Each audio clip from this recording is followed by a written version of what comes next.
இப்ப நம்ம அரியலூர் மாவட்டத்துக்கு வருவோம்.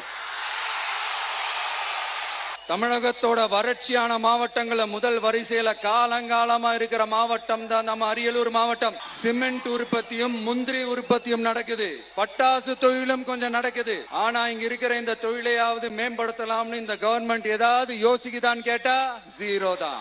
சிமெண்ட் ஆலைகளால ஏற்படுற மாசுபாட்டுல இருந்து மக்களை பாதுகாக்க என்ன நடவடிக்கை எடுக்கப்பட்டிருக்குன்னு தெரியல.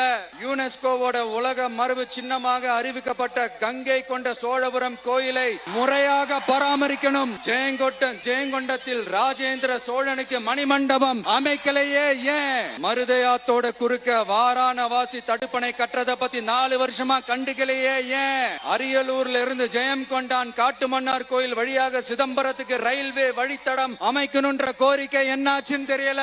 ஜெயங்கொண்டத்தில் இருந்து கும்பகோணத்திற்கு ரயில்வே வழித்தடம் அமைக்கணும்ன்ற கோரிக்கை என்னாச்சுன்னு தெரியல. அரியலூர்னாலே முந்திரி உற்பத்தி தான் பிரதானம், அதனால முந்திரி தொழிற்சாலை அமைக்கணும்ன்ற கோரிக்கை என்னாச்சுன்னு தெரியல.